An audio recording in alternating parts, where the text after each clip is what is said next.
everyone. This is Hazel. Welcome to the Strong Mind podcast. In this episode, I speak with Allison Vest. Allison is a Canadian professional climber based in Salt Lake City, and she focuses on hard outdoor bouldering. She used to be a competitor, winning the Canadian Nationals in 2018, and she was also the first female Canadian climber to climb V13. In this episode, as usual, we focus on the psychological side of climbing and her experiences with it. Allison speaks honestly about the challenge of managing her head in competitions and how she carried some of those challenges into outdoor climbing, but not all of them. Allison has been receiving coaching from me for the past 6 months, and we talk about some of the changes and progressions that she's made to her psychology and how that's benefited her climbing. So we talk about motivations, balancing the outcome and the process, and how to focus in the moment, among other things. And also just like in general, the mental tactics that she's used for some of her recent sends. If any of this conversation sparks your interest and you're like, oh, I'd like to learn more about performance psychology, and you'd like to learn some tools to better equip yourself for performance, depending on when you're listening to this, you might still be able to join our online course, Performance Hacks. And to find out more about that, you can follow the link in the episode notes. All right, thanks so much for listening. I hope you enjoy this episode.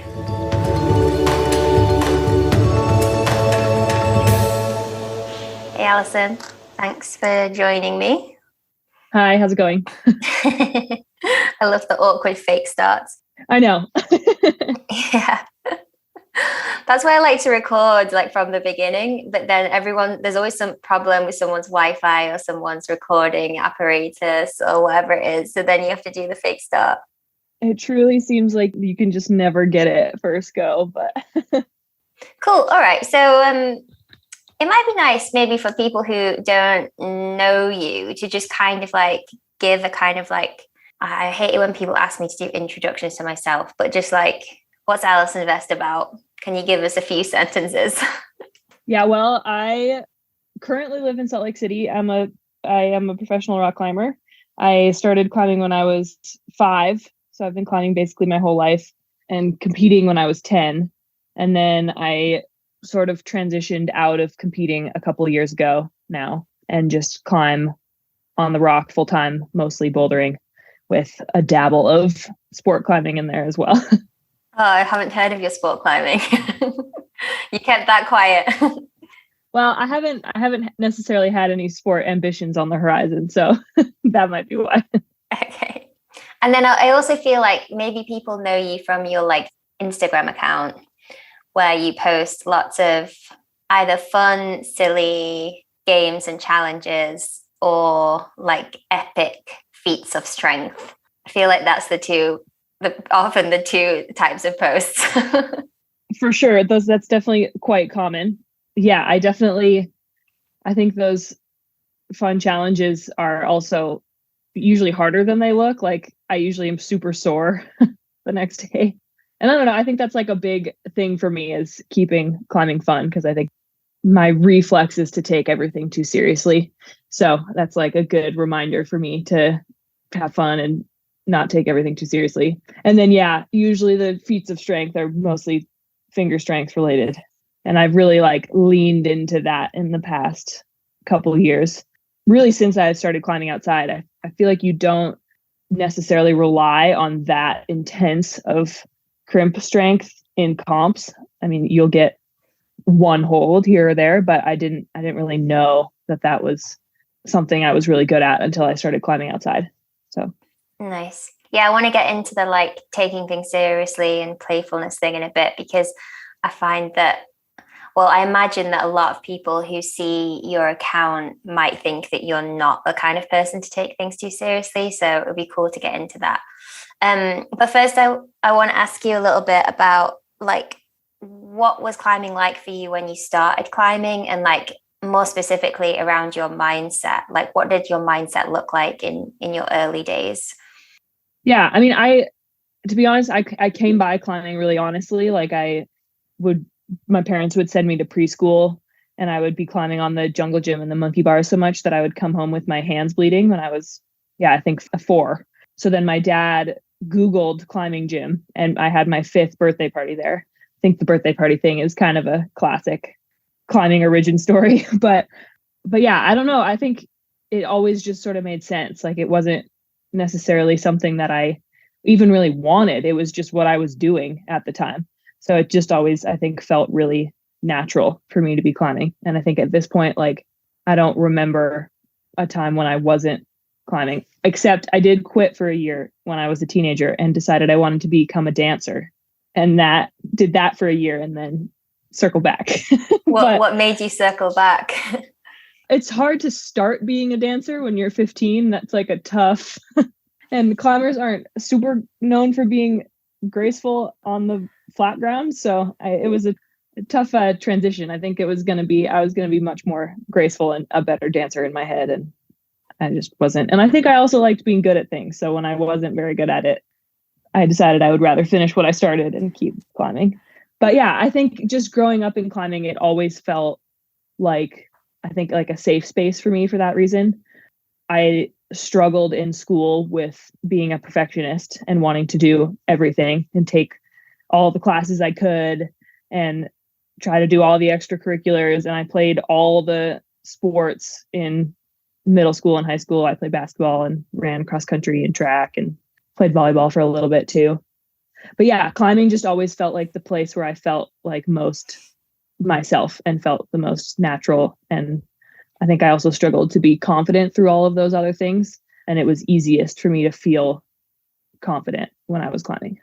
Do you think that climbing gave you more confidence than you would have had as like a default? Yeah, I think the competitive nature of it is always interesting. I think competitions inspire a bigger range of emotions than climbing outside does. It has higher highs than I've ever experienced climbing outside, but it also has way lower lows. So, I mean, I think it would have been, I would have probably hopefully found it somewhere else, but for whatever reason, that was sort of what I naturally gravitated towards. And so that's what just felt the most comfortable to me. But I mean, that said, I think competing, I always struggled to like believe in myself and sort of expected the worst outcome at every competition. And then was always like, yeah, I don't know, using that as a coping mechanism to like hopefully prepare myself to, in case I failed, which isn't the best mindset to be in when you're going into a competition. But yeah, I think the competition is interesting in that way, because I think it's the highs are short lived and you got to figure out how to manage those lows, because that's usually what lasts longer. Why do you think the highs are so much higher for competing versus outdoor climbing? I think outdoor climbing, it's a lot easier to really narrow in and be mindful of the fact that it's just you and the boulder. And it's a more sort of holistic, I think, experience in that sense. Like it's you and the rock's not going to change. You can come back tomorrow. And if you don't do it today, maybe that's annoying, but there'll be another day, there'll be another season. You can go back next time. And in competition, you're just so thrown into one moment and you have to be on that exact moment. And maybe you're not feeling good and you have to push through anyway. And you're in direct comparison with 100 other people who are also competing on that same day.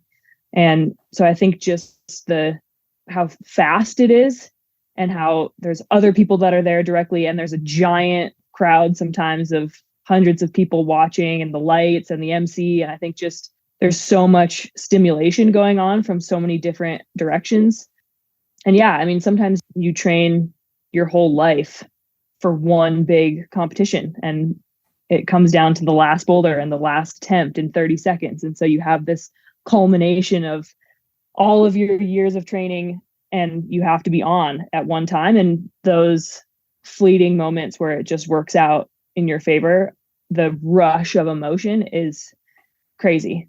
And I think that's like kind of what you see when you watch a World Cup and somebody wins. Like last night for me, day for me, but night in Innsbruck, Janja just won her first World Cup again since coming back. And, you know, she's won how many World Cups at this point? So many. But it was for whatever reason, I think the pressure was building for her. She didn't win her first one back. And she still, after having won however many she won, just broke down into tears after she won in Innsbruck. So I think it's that kind of, you have all these things. Like for her, it was maybe like an injury. She had won the Olympic medal. She was coming back, like for whatever reason, no matter how many times you've won or lost or vice versa, you have one moment to be your best. And that's a lot of pressure. And then when that pressure is like relieved and it works out, I think that is something that is really hard to find climbing outside. Yeah, interesting.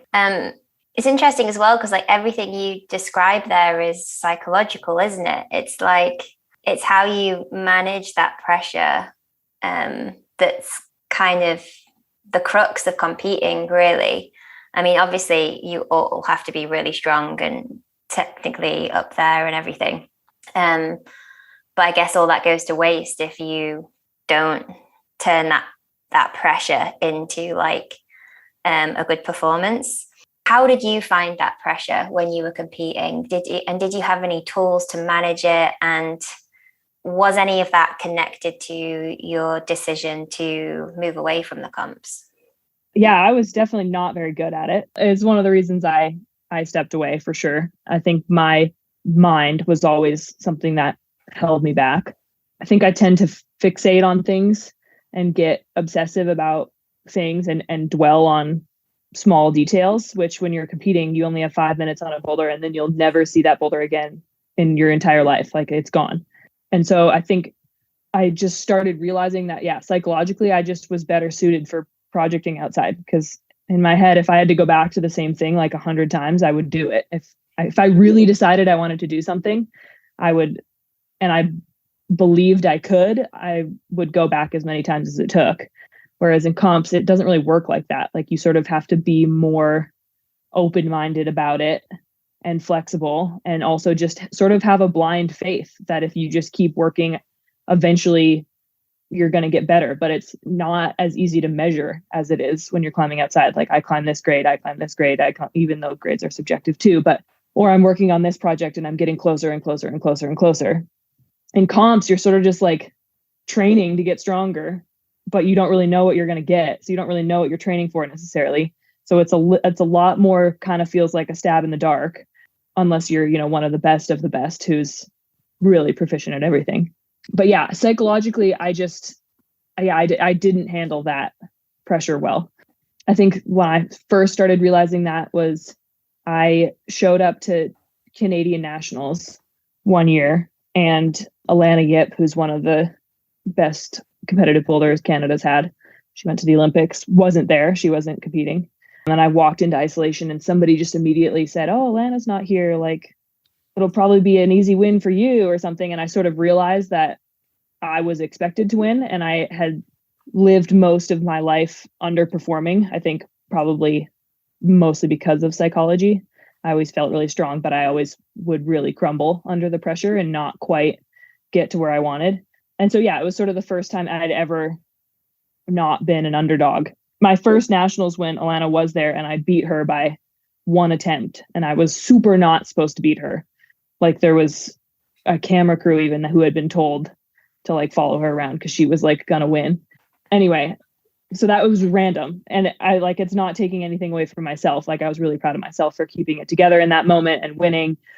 And, I think that's a good example of, I think she was objectively a better competition climber than I was, but I just sort of took advantage of that moment. But it's sort of way easier to be not expected to win, and then all of a sudden it just randomly happened, to then flash forward to 2 years later, then I showed up and realized that people expected me to win. And then that was really hard for me. Because then I think you just start extrapolating what that means. Like, oh, people expect me to win, so then every single boulder should feel really easy.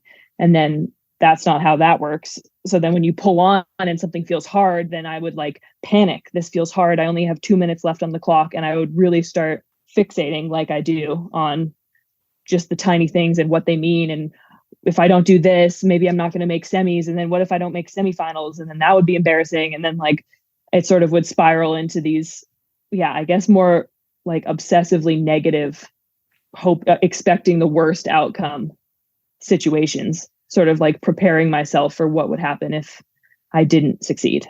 Yeah, it's a lot of like fear-based thinking, I suppose, isn't it? It's like, Yeah. you're doing everything because you're scared of consequences X, Y, and Z, instead of like, I'm here to do my best in the moment. And that year I actually got lucky. I barely made finals, barely scraped into finals in sixth. And then that was just by chance, is like the best spot to be in a final, because you're out first. There's no pressure. You can't tell what anybody else has done because you're the first one out. And then I ended up winning that year. But yeah, part of me thinks that if I hadn't made finals in six, I don't know if I would have been able to keep it together and been able to handle the pressure if it wasn't situationally lifted. Right. Okay. So in those, that was the competition where someone was like, "Oh, you're expected to win," and that's when you scraped in sixth. Was that same competition? Yeah. Okay. So obviously it affected your performance in the semifinals. Then the pressure was lifted for the finals. Yeah. Yeah. Nice. Okay. And you started that story with like, well, that's when it really started to show. So it's interesting that you had this outcome where you actually won, but that was the competition where you were like, actually, this isn't one of my strengths. Yeah. I mean, that's sort of the most out of control mentally I think I've ever felt, was just like, yeah, I just felt like I just started thinking that everything was random, and my psychology was just so unhinged. I just felt like I forgot how to climb, like anything physical didn't matter anymore. And I mean, I think that's also, that was like sort of the start of me realizing it. And then it took a couple years, I think, after that, of just realizing that I was getting better and better, and my competition results were staying pretty much the same. Like I was performing pretty well domestically in Canada. I'd like won a couple nationals. And then I made semifinals at a World Cup, but I never really did anything spectacular at the World Cup level either. And yeah, just sort of stayed the same throughout my whole like international career.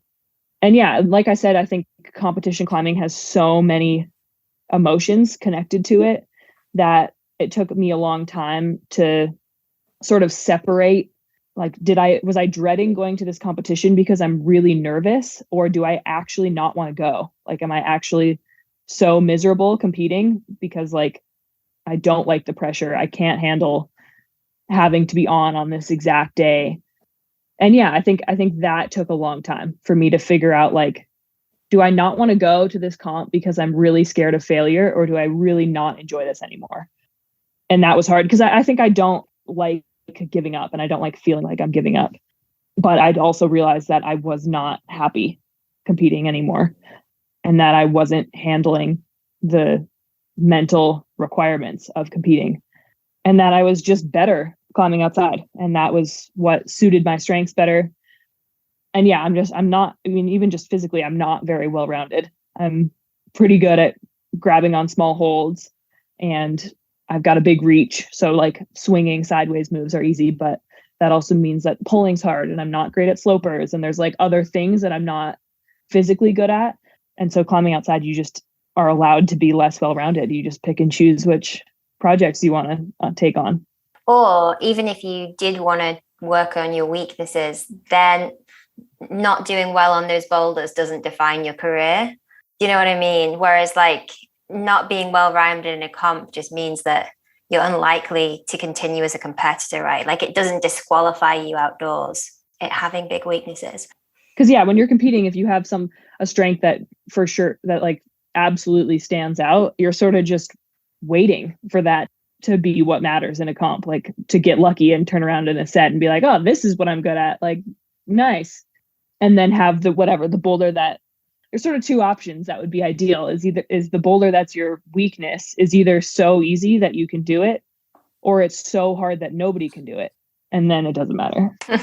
So it's just, I guess with competing, there's just so much that's outside your sphere of control. Whereas like outdoors, there's just so much within your sphere of control. You can choose the challenges. You can back away from the challenges when you want. You can do the challenge on this day versus another day. You can be with these people, those people. You can pick the right conditions. Like there's just a lot to control.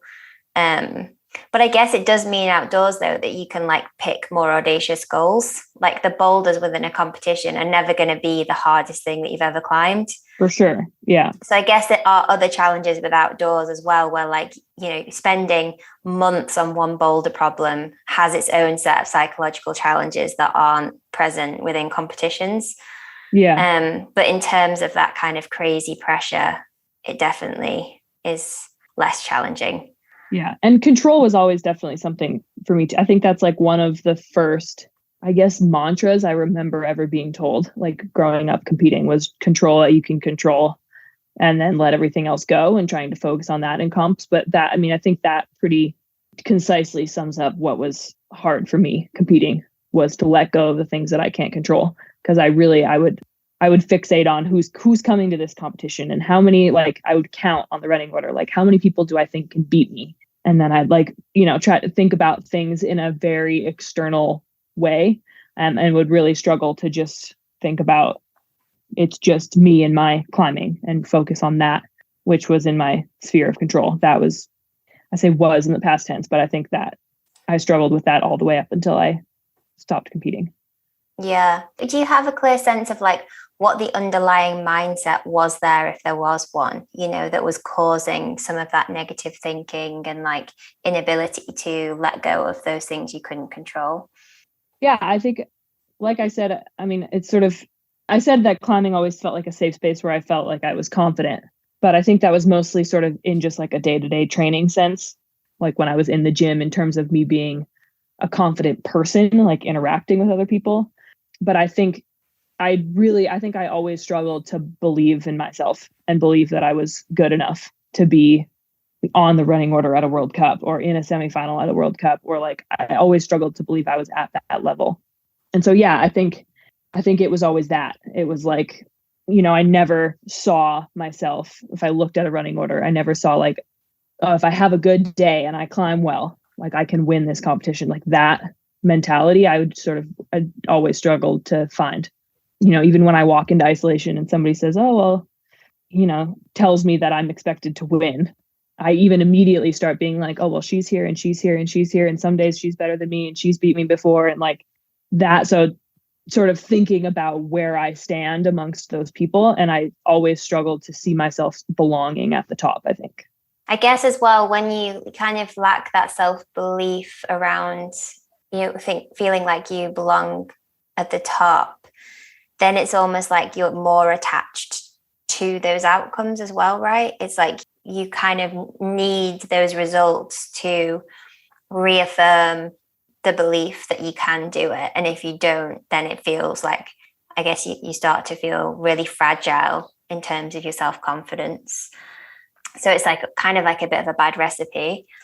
I guess the listeners don't know that you started doing some mental training work with me at the start of the year, and that was after you stopped competing. Like, how do you feel about your decision to leave the comps now? Do you ever feel like, oh, this is actually something I can change about my mindset and maybe I could go back to it with like more skills in that psychological sphere? Or are you like, you're just so happy with your decision that you're kind of committed to it and you don't think you'll go back? Yeah, I mean, I think it's hard for me to say like I've retired for good, but I think I'm sort of just taking it as it, like there's a World Cup here in Salt Lake every year, and I go every year, and it's been, I think, 2 years now, 2 World Cups that I haven't been competing at. I've just been watching, but I've both times just sort of used that as a gauge. Like I'm sitting in the audience and being like, man, do I wish I was up there competing? Both times have been not at all. Like I don't at all wish. I sort of just watch everybody competing. I'm like, man, that just looks so stressful. So yeah, at least for the moment, I don't see that being in my future. But if I end up in a situation where I am watching people compete, I think that's I really love comps and I love being involved. So I think I'll always be attending them somehow. Or this year, I also started commentating for USA Climbing with Megan Martin. So I'm sort of in the scene still. And I think as I do that, if I ever found myself like wishing I was out there competing, then I think that'll be a good sign for me to delve back into it. And I had a coach, and when I was an adult in Vancouver, I was working with Christian Core, and he is an Italian climber, who was one of the first people to do V16. And he also won world championships a couple times and a couple bouldering world cups. And he said for him, climbing outside was how he found that sense of belonging at the top. And for him, he felt like if he turned around on a boulder and was able to be like, I can climb V16, this boulder is nowhere near that hard, then that was sort of how he found the confidence that he needed. I mean, I think it's a bit of a double-edged sword. I think when he was competing, it was stylistically more similar to climbing outside. I think there was less slab and less coordination and less things that required a different kind of practice. But I think that's also a really reasonable mentality, is like, if you've climbed hard things outside, then when you're competing that they're going to be easier than that. So I could see that mentality being helpful for me too if I decided I wanted to go back. I think I'll do competitions here and there that aren't necessarily World Cups or trying to qualify for the Olympics or whatever that looks like. But yeah, that's been a nice gauge for me, is to go to comps in some capacity and really think about if I would like to be out there competing with everybody or not. And so far it's been not. So. Yeah, I think that's a great test, because you're really listening to like where you actually want to be. So it's not like, oh, where do other people want me to be, or any of those external pressures, or even just like, oh, I'm scared of missing out. It's more just like the real test is like, do you actually feel that pull towards the comps? So yeah, I guess just keep listening to that. So you've chosen to sort of move into more outdoor climbing, or commit fully to outdoor climbing. What's that journey looked like for you? How long now have you been fully committed to outdoor climbing? I would say like fall 2021, so almost 2 years. Yeah, and how's that been? Like, yeah, tell us more about it. I mean, I think it's been a process of unlearning that system of doubt that I had. That was like a tactic in competition, because that just doesn't, when you're trying to climb really hard, like that does not help at all. There's no point in doing that. But yeah, I think it's just been a slow process of me convincing myself that I can climb boulders that are as hard as other people tell me I can climb. Because I think for a long time, people would say like, oh, you for sure can climb V13 outside. And I'd go, oh, no, I don't think that. Like, I don't think that's true. And sort of brush it off. And so it was cool to have the opportunity to really delve into it and start to slowly believe that I could, and get more and more ambitious projects. And I mean, it was nice at first because I moved to Salt Lake 3 years ago, almost exactly. And just living in a new place, everything's new. And there are a bunch of boulders in Joe's Valley that suit me really well, that are V13 level. And so that was nice, because I could just tick some hard boulders off relatively fast, because they just suited me so well. And it was like the holds I like. And most recently, as we've talked about a couple times, but now the boulders that are left are a little bit harder, a little bit less perfectly suited to my style. So that's just been interesting. It's sort of left things for me to project for longer, because they're not exactly what I would say I'm good at. But yeah, it's been really fun. I think I have finally started to try to set more ambitious goals for myself and be less afraid of failing. Because what's been nice for me is you don't have, obviously, those giant crowds anymore. So I can allow myself to set big goals in my head or out loud. And then if the worst case scenario is you don't do them, and that seems less daunting to me now, I think. Yeah, it's interesting. So you're talking about self-belief a lot when you're talking about competing.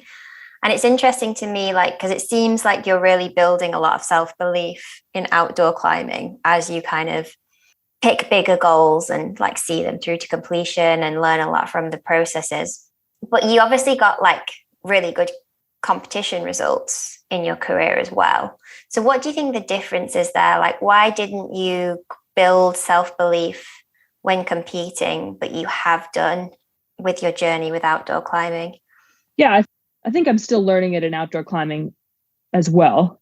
Yeah, I think I've always had, it applies to both, but something I've always had is this idea that if I'm as good as I want to be, that things are just going to feel easy, and that for the people that are the best, they do hard things and they make them look easy.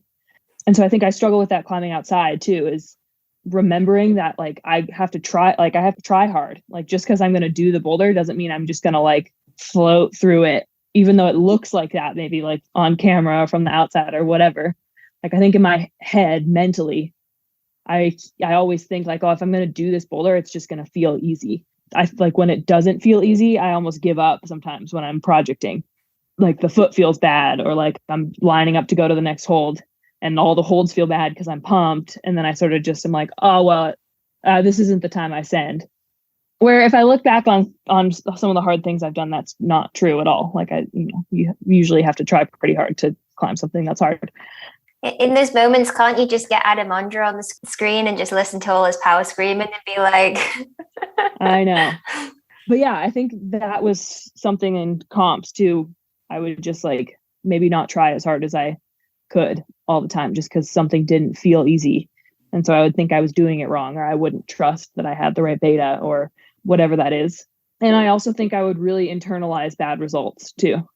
I think bad days on a project are easier to forget because like I said, it's something that's objective and measurable. So like if I have a good session on a boulder, I can always remember back to that session and skip over the last two that were bad and be like, well, I had that one session that was good, so I know that I can do it because it's the exact same boulder. Whereas when you're competing and you have a few bad comp results, I would really let those get to me. And you can obviously recall back to a good comp result, but it's not the exact same situation.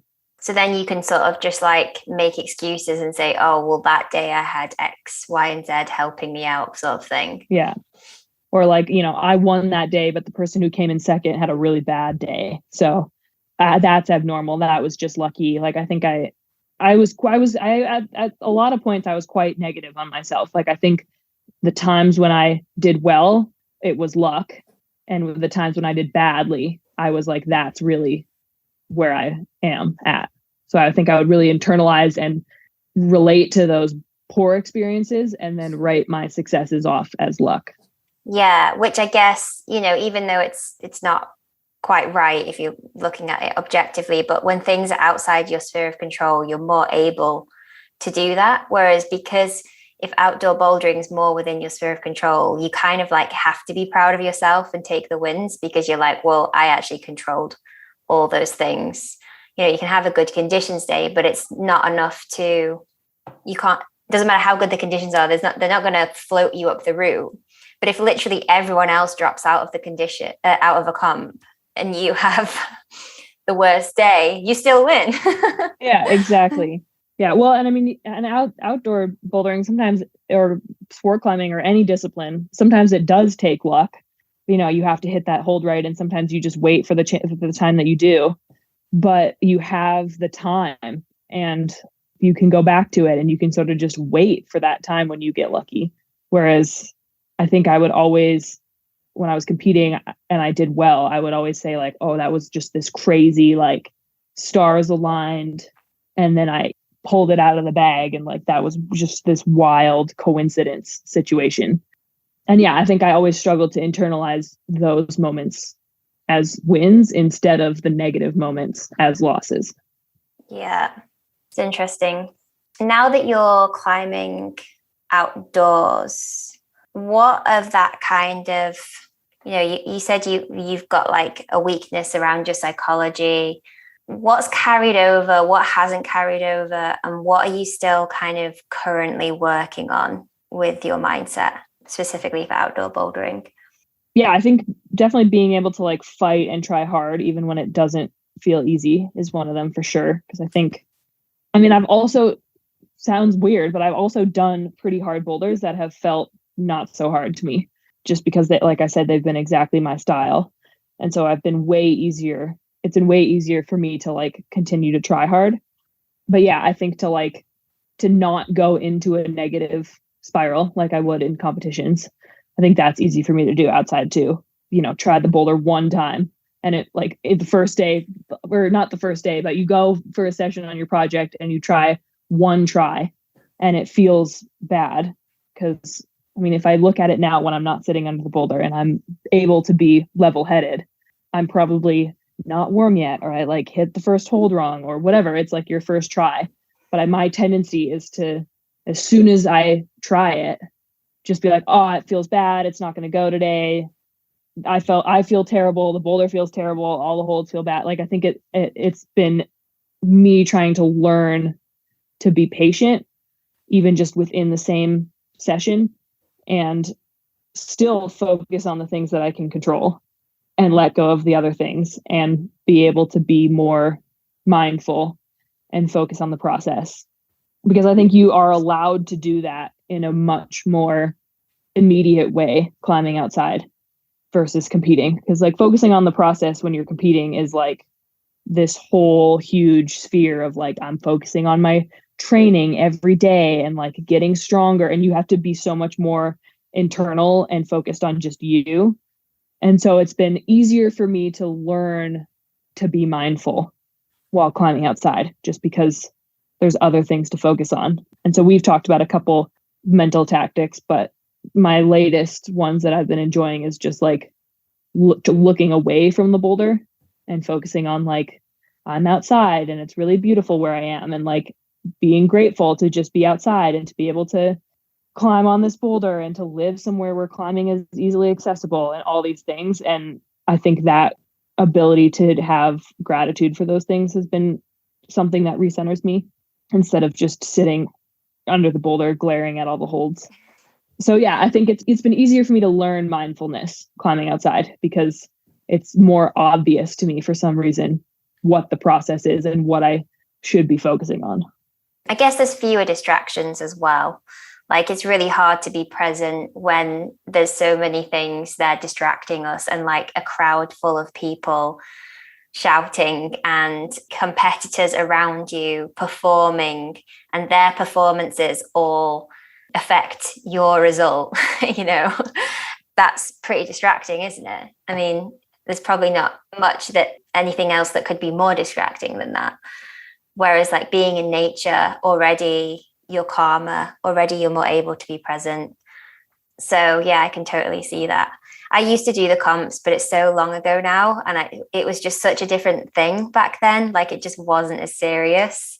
Like I was on the British team, but it was like a joke British team. It was like, come and there's just volunteers, you know, training people. Like, no one's a professional, like that kind of thing. So it wasn't as high pressure as it is now. But I still experienced that, you know, the kind of setting and everything. But back to outdoor stuff, how have you, or what tools have you used to try to mitigate some of that fear of failure? So it sounds like with the competitions, you were quite like outcome focused, like thinking a lot about the result rather than like how you're climbing in that moment.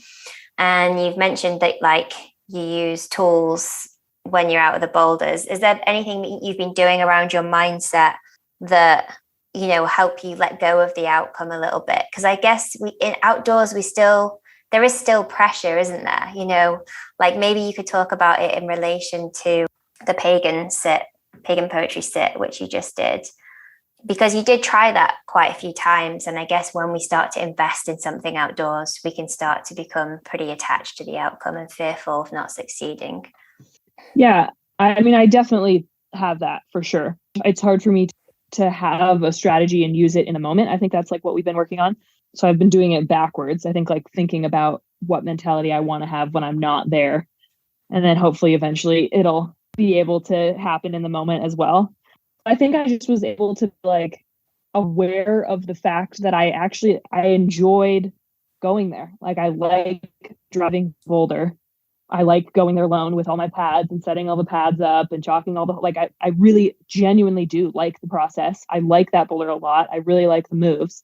And I also was considering, like, it sounds sort of weird, but I was like, okay, even if when I send this boulder, I just am going to have to look for a different boulder to do. And I really like this one. So I was like, worst case scenario is I have to come back and try this boulder again. I mean, I don't know if that tactic like is going to work long term, because I think eventually you'll definitely get sick of it. But I think I sort of was able to reflect on the fact that the worst case scenario right now is that I don't, which is interesting because that was when I used that tactic in a negative way, competing, saying the worst case, like what if I come in last? Like all these people could beat me and I'm going to come in last, wasn't necessarily good. But outside, I sort of am able to be like, I know I can do this boulder and I can acknowledge that I can do this boulder and internalize that. But it's also okay if it's not right now. And so I think that's sort of what I'm trying to get to the point of learning, is of sort of balancing all of those things, like acknowledging that I can do the boulder, acknowledging that it's okay if it's not right now, but also trying hard as if it could be right now. Like I think all those three things are really hard to balance for me. So I think if I focus on too much on like it'll happen when it happens and I'll just climb and one day it'll just feel easy and I'll float all the way to the top, then it's not going to happen, because then I forget to try hard and I hit one hold wrong and give up.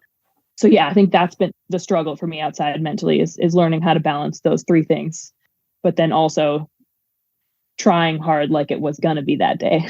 So I mean, I think what you described there is like really the crux of projecting, isn't it, really? Or kind of outdoor climbing in general, and kind of performance in general, really, because you want to try really, really hard, but you also can't force it. You also can't put too much pressure on yourself. You also don't want to be like distracted and fearful. And as soon as you're like, I've really got to do this thing, then it all of a sudden becomes like fearful and you're in this distracted mindset. So it's almost like that skill is a skill in itself, isn't it, to balance those things you've mentioned. And it's kind of like, it does take quite a long time to master that skill, if like we ever fully get there. So yes, it's interesting, the way you put it. And I guess like a few of the tactics you're using are like it really just helping you to feel positive and present. So you're like using mindfulness tools and gratitude tools, and also reminding yourself like that you can do it, which makes you feel positive, but it doesn't have to be today, which also makes you feel positive, and that you're really enjoying what you're doing, which also makes you feel positive. And I also think for me, it's been that it's hard for me to let go of the outcome, and that will just be a process of learning how to be mindful, and that coming back to like caring about the outcome, I think is also okay, like when it's timed correctly. Because I think we all care about, there's a reason we're going to the same dark cave every day, trying the same thing over and over again. I think it's because you, at the end of the day, also care about the outcome. But I think it's just the timing of that and being able to let go of that when it matters. And yeah, I don't know. I think climbers sometimes fall also into this trap of like feeling like they need to be like too cool to care. Like, really caring about something is like not cool. It's not seen as like, yeah, I don't know. And so I think that has been just, I don't know, interesting, I think, to see. Especially, we've talked about a little bit, I've just been trying boulders that are really popular right now. So there's just a ton of people always there.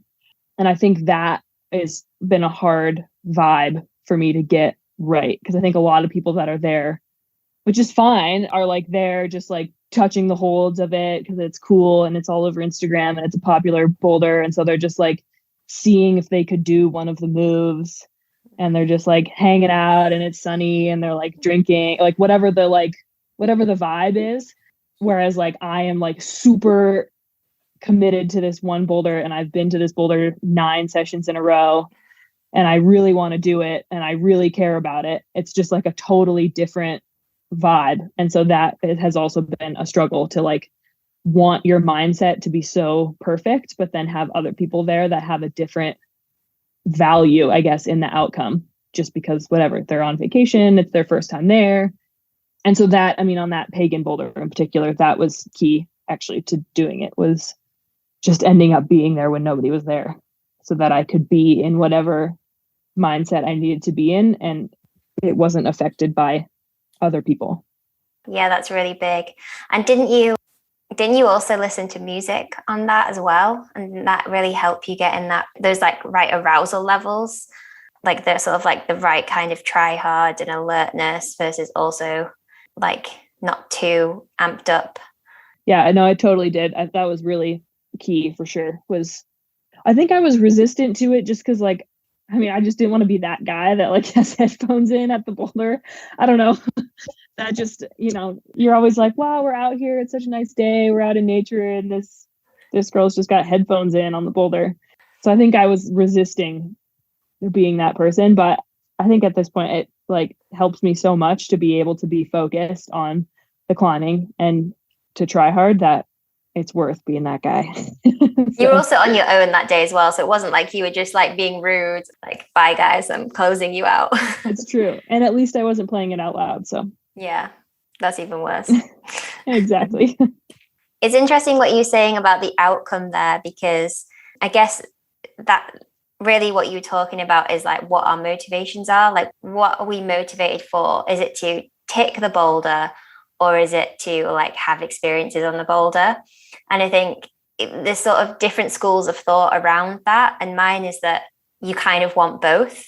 Like, it's nice to complete things and to see things through. And like when we succeed in climbs, like that's how we know that like our processes are working, whether they're mental or physical. And so like, it's nice to see a process to an end. It's sort of like, it's like how you want to finish a book and not leave a book unfinished. Like, you just want to see things through. And you also want that confirmation. And like, it's really like succeeding in our goals is really good for confidence and like all of that. But at the same time, if we only value the outcome, then we're just not invested in the process. Like, we don't want to do the work. We're not like feeling that positive when we're there. We're not feeling that present. So I feel like it's a complete balance, and really you like want both. Like, how balanced do you feel like you've been in your motivations with that respect? And do you want to make any changes to what you're motivated for and how you're motivated with these big projects? Yeah, I think when I first started working with you, it was definitely an imbalance towards the outcome. Like, every time I went to a boulder, that's all I cared about was doing it. And then if I wasn't doing it that day, I was like super emotional and upset about it. And I think I've stopped that for sure in a lot of ways. Still not perfect, obviously, but it's way better than it used to be. But I do think I've also had some days where I've like, which is nice. I mean, I think I'm still finding that balance, I guess is what I'm saying. But I've also had some days where I've gone to the boulder and just been like, oh, I'm just going to like focus on doing the moves today. And then I like leave, or sometimes watch the video back, and I'm watching myself let go. Like, I'm getting to a point where I like, it feels hard. And I just like, I'm like, because I think that's what's nice about recording yourself, is that I watched the video back and I'm watching myself climb and being like, I literally did not try. I fell straight down. Like, I did not fall moving. No, my foot didn't pop. I literally let go. And so I think I've also had days where I've been just going for the sake of going and not going with the purpose of sending in mind too. And then had a hard time, like we talked about, like hitting that right arousal level and being psyched to try to do it, to actually like get from the bottom of the boulder to the top of the boulder. And I don't know if that's necessarily like too focused on the process, and more just like going through the motions of going to the boulder. Like, maybe I was tired and I probably shouldn't have gone at all, or whatever the solution is there. But I think I've now had situations where I've been on both ends of the spectrum of being like too focused on the outcome and then not able to be mindful about every single move, and then also gone to the boulder and just been like, well, we'll just be here another day and like grab the holds, and not really feeling connected to wanting the outcome. Yeah, that's interesting. I would say though that I think you can definitely try really hard, because you just like, with all these things, it's just so personal. Because I'm just someone like, I always try hard, whether I think I'm going to do it or think I can do it or not. And I've also coached people who they actually don't try hard because they care too much about the outcome, which I know sounds like contradictory, but because they care so much about the outcome, if they're, say for example, they're trying like the third and fourth moves of a boulder and they find those moves hard, then they like disengage from the challenge completely, because they're like, well, if I can't get, like, if I'm only on these moves, why bother trying? Do you know what I mean? Mm-hmm. So like, I think what I'm trying to say is sort of like the balance of motivations that you're managing right now, it's not always like that for people who might be too outcome oriented or not outcome oriented enough, if you know what I mean. Like it can yield like try hard whichever way or the opposite. But what I have noticed as a coach is that when I work with someone around their motivations, say they've noticed they're like too extrinsically motivated, so they care too much about the outcome and not enough about the process. If they reduce those extrinsic motivators, all of a sudden they find that they're just not motivated enough in general because they've just taken motivation away from the big motivation part. So it's like if you take some motivation away, you've got to replace it with like more process-based motivation, but you want that more process-based motivation to look like trying hard, even if, do you know what I mean? That's probably what's happening for me, I think, for sure, is like I'm learning to let go of the extrinsic things, but then nothing is left. So I think that's sort of what I'm working on in terms of like, I mean, that maybe looks like setting different goals. Like if I find myself getting to the hard part and when I'm at the hard part of the boulder and I'm pumped, I'm letting go, like making the goal for the day to like fall moving towards the next hold or something and have there be a motivation for the day, but maybe one that is a high point or that represents progress and not, and then if that results in me moving towards the next hold and then grabbing the next hold, like that's great. But having smaller goals for the day that represent progress and maybe aren't necessarily like, which I mean is still an outcome goal in some ways, but is more focused on improvement and not like succeeding necessarily at the boulder.